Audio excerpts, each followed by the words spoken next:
Calculation, अब आएगा मजेदार point, calculation of interest on drawings.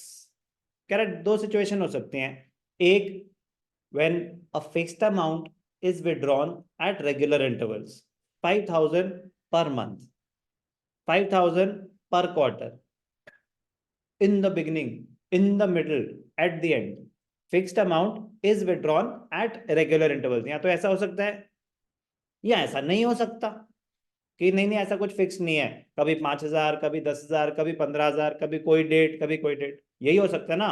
या तो कोई पैटर्न है या कोई पैटर्न नहीं है। तो एक इरेगुलर ड्राइंग्स मतलब इरेगुलर ड्राइंग्स है, कोई पैटर्न नहीं है। 1 मई को 5,000, 1 फरवरी को इतने, कुछ भी डिफरेंट डेट्स डिफरेंट अमाउंट्स। तो फिर सिंपल में अब उसमें क्या है कि आप आ जाएगा कि प्रोडक्ट मेथड क्या होता है, सिंपल मेथड क्या होता है, और एक होता है रेगुलर ड्राइंग्स। रेगुलर ड्राइंग मतलब same amount at regular intervals. कह रहे दो सिनारियो हो सकते हैं, एक इरेगुलर ड्राइंग्स है, एक ड्राइंग्स रेगुलर है। तो कह रहा है अगर इरेगुलर है, अगर इरेगुलर है तो क्या होगा, एक आपका प्रोडक्ट मेथड है, ठीक है ना। जब आपकी ड्राइंग्स इरेगुलर है, when unequal amount is withdrawn at different dates, तो क्या है, प्रोडक्ट मेथड है। क्या है, प्रोडक्ट मेथड। और अभी आगे जाके आएगा एवरेज पीरियड, वो तब जब रेगुलर ड्राइंग्स है। तो मैं कह रहा हूं ये आइडेंटिफाई करना तो बहुत आसान है ना, कि ड्राइंग्स रेगुलर है या इरेगुलर। इरेगुलर मतलब कोई पैटर्न नहीं है, रेगुलर मतलब कोई पैटर्न है कि same amount at regular intervals. अब उसमें भी जो सिंपल मेथड तो आपका कभी भी यूज हो सकता है, सिंपल मेथड तो आपका कभी भी यूज हो सकता है। ये होते हैं शॉर्टकट मेथड्स, प्रोडक्ट हो गया, एवरेज पीरियड हो गया, ये होते हैं शॉर्टकट। दो मेथड्स हैं ब्रॉडली, एक सिंपल मेथड और एक शॉर्टकट मेथड। तो जो प्रोडक्ट मेथड है ये कब यूज होगा, when different amounts are withdrawn at different dates, basically when the drawings are irregular, when the drawings are irregular। Simple method कब यूज होगा, कभी भी यूज हो सकता है, can be used in any case, can be used in any case, कभी भी use हो सकता है। तो कभी भी यूज हो सकता है तो फिर सर वही यूज करते हैं, जो चीज कभी भी यूज हो सकती है वही यूज करें। लंबा है ना, लेंदी है, तो यूज कर लेते हैं सिंपल मेथड। आपको पता चल जाएगा कि क्यों नहीं यूज करना चाहिए, ध्यान से देखना। Calculation of interest on drawing bye simple method and by product method, दोनों मेथड यूज करेंगे, सिंपल मेथड भी और प्रोडक्ट मेथड भी। कलर चेंज नहीं हो गया, ठीक है, सिंपल मेथड भी और, ठीक है।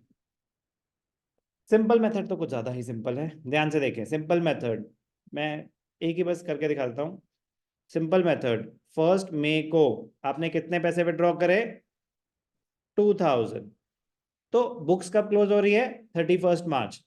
इंटरेस्ट का रेट क्या है, 15% पर एनम, और बुक्स कब क्लोज हो रही है, 31 मार्च। तो एक तरह से पार्टनर फर्म से लोन ले रहा है, पार्टनर फर्म से लोन ले रहा है। तो अगर 1 मई को लोन लिया तो कितने महीने का इंटरेस्ट देगा, 1 मई मतलब सर अप्रैल तो पूरा निकल चुका है, फाइनेंशियल ईयर क्या है, अप्रैल टू मार्च, 1 अप्रैल टू 31 मार्च। अप्रैल पूरा निकल चुका है, मई तो अभी स्टार्ट ही हुआ है, 1 महीना निकला है। तो कितने मंथ्स का इंटरेस्ट देंगे, 11। तो इंटरेस्ट कितना हो जाएगा, 2,000 फॉर 11 मंथ्स, और रेट क्या है, 15/100। तो 15%, 15 टू ज़ा 300, 300 फॉर 11 मंथ्स, 275। कोई डाउट, ये पहली ड्राइंग का है। दूसरी ड्राइंग कब थी, 1 अगस्त। 1 अगस्त मतलब 8 मंथ, 23, कितना है, 5,000। अब कितने मंथ्स का होगा, जल्दी बोलें। 1 अगस्त, तो अगस्त भी काउंट होगा, ध्यान से देखना। एक तरीका होता है अगस्त, सितंबर, अक्टूबर, नवंबर, दिसंबर, जनवरी, फरवरी, मार्च, इसमें कोई गलती नहीं है, फिंगर्स आपको बचाएंगे, तो कोई फर्क नहीं पड़ता। आप आराम से कैलकुलेट करें, नंबर ऑफ मंथ्स गलत होंगे, अमाउंट गलत होगा, आगे बहुत कुछ गलत हो जाएगा। सोचा आपका पीएनएल अप्रोप्रिएशन में आपने इंटरेस्ट ऑन ड्राइंग गलत कर दिया तो शेयर ऑफ प्रॉफिट गलत ही निकलेगा, कैपिटल के बैलेंसेस गलत ही निकलेंगे। 1 सेकंड 10 सेकंड एक्स्ट्रा ले लो, नंबर ऑफ मंथ्स में गलती नहीं करना, हो जाती है, हो जाती है। तो प्लीज यूज फिंगर्स, उसमें कोई भी दिक्कत नहीं है, बी केयरफुल। तो अगर फर्स्ट कोड ड्राइंग हुई है तो वो मंथ भी कंसिडर किया जाएगा। अब उसमें धीरे धीरे स्मार्टनेस आती है कि जितने हो चुके हैं वो कम है। इससे अगस्त से पहले क्या क्या हो चुका है, अप्रैल मई जून जुलाई 4 हो चुके हैं, तो कितने बचे, 4 महीने हो चुके हैं, तो साल में कितने महीने बचे, 8। तो जो हो चुके हैं वो कम है तो उनको काउंट करके बाकी रिमेनिंग हमें चाहिए कि रिमेनिंग कितना है। इंटरेस्ट तो रिमेनिंग पीरियड पे चार्ज होगा ना, तो कितना है 8। तो कैलकुलेशन क्या होगी, 5000 for 8 months at the rate of 15%। तो 5000 15% तो 750 हो गया, 8/12 2/3 500 ही हो गया, ठीक 500। ये सिंपल मेथड है, मतलब अगर मैं कुछ नहीं बताता तो आप एक एक करके ऐसे ही कैलकुलेट करते कि इस दिन विड्रॉ हुआ है तो इस हिसाब से इंटरेस्ट चार्ज होगा, इस दिन हुआ है तो इस हिसाब से। अब थोड़ा जल्दी कर दो, समझ आ गया क्या हो रहा है।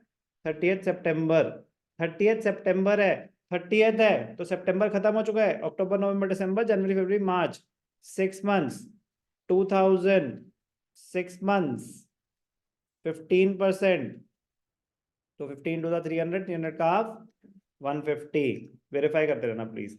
31 जनवरी 24, 31 जनवरी 24 कितना 6000। 31 जनवरी जल्दी से बताओ नंबर ऑफ मंथ्स, करेक्ट। जनवरी खत्म, फरवरी और मार्च, सर फरवरी में तो इतने दिन होते हैं, उससे क्या फर्क पड़ता है, मंथ तो मंथ है ना।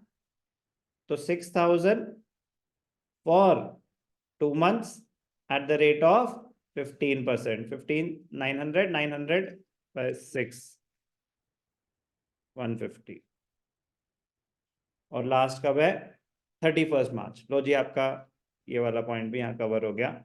सर अगर 31 मार्च को हमने पैसे विड्रॉ करे तो आप खुद ही बता दो ना कितने महीने बचे हैं अभी उस साल में, उस साल में 0, तो इंटरेस्ट कितना होगा 0। 31 मार्च लास्ट डे है ना उस ईयर का, तो उस साल का इंटरेस्ट निकाल रहे हैं हम, तो फिर तो 31 मार्च को ही विड्रॉ करने चाहिए। हाँ वो भी यही चाहते हैं, कर लो। तो एस्टिमेटेड प्रॉफिट्स की जरूरत नहीं, मतलब तब तक एक आइडिया हो जाएगा ना कि आपने एक्चुअली कमाए कितने हैं, तो उस पर कोई इंटरेस्ट चार्ज नहीं हो रहा। ड्रॉइंग्स ऑब्वियसली अगर प्रॉफिट फिर भी नहीं हुआ तो उतने एक नेगेटिव बैलेंस आ जाएगा, इंटरेस्ट चार्ज नहीं होगा। उस साल में तो पैसे यूज ही नहीं करे आपने, मैं बैंक से अगर लोन भी लेता हूं तो नहीं इंटरेस्ट चार्ज होता। क्लियर। अब टोटल कर देंगे, 775 प्लस 300 1075। तो उनसे आपका इतना दर्द देखा नहीं गया, कह रहे यार ये तो बड़ा ही लंबा काम है, ये तो बहुत ही बोरिंग काम है। सिंपल मेथड, तो नाम सिंपल है, कैलकुलेशन भी सिंपल है, बट टाइम कंज्यूमिंग है, तो उन्होंने शॉर्टकट निकाला।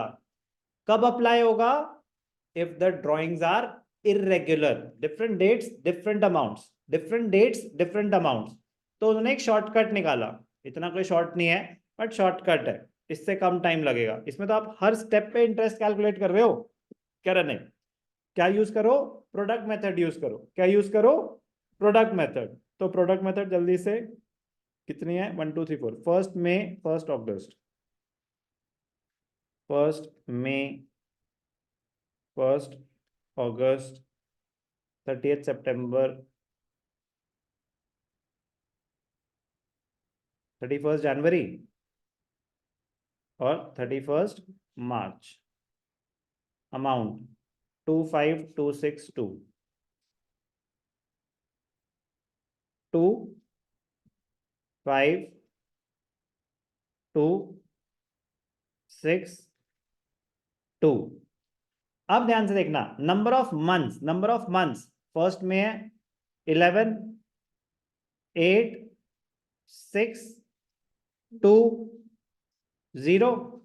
प्रोडक्ट, प्रोडक्ट निकालो, दिस इनटू दिस। तो अगर इसको कॉलम नंबर 1 2 3, तो जो प्रोडक्ट है वो क्या है 2 into 3, amount into number of months. Product निकालो, 22 5 8 जा 40, 6 2 जा 12, 6 2 जा 12 0। प्रोडक्ट निकाली आपने 62 64 74 76 86। जो भी प्रोडक्ट निकली अज्यूम किया उसका 1 मंथ का इंटरेस्ट निकाल देंगे। जो भी प्रोडक्ट निकली उसका 1 मंथ का इंटरेस्ट निकाल देंगे। तो 86,000 का 1 मंथ का इंटरेस्ट निकाल देंगे। 1/12 रेट क्या है 15%। तो 86,000 का 15% होता है 12,900 इंटू 1/12 107। तो ये शॉर्टकट निकला कि आपको हर महीने का इंटरेस्ट निकालना। ये डेरिवेशन है कि जो भी आपकी प्रोडक्ट कैलकुलेट हुई वो अज्यूम कर लिया जाएगा कि एवरेज के बेसिस पे 1 मंथ का अगर इंटरेस्ट निकालेंगे तो सेम है। क्या है ये प्रोडक्ट मेथड। आपके सामने कैलकुलेशन करके दिखाया। सिंपल मेथड आप एक एक करके कर लें। प्रोडक्ट मेथड में जो भी प्रोडक्ट निकली उसका 1 मंथ का इंटरेस्ट निकालेंगे तो वो सेम है। ये डेरिवेशन है। बट प्रोडक्ट मेथड यूज कब होगा इर्रेगुलर ड्राइंग्स में, सिर्फ और सिर्फ इर्रेगुलर ड्राइंग्स।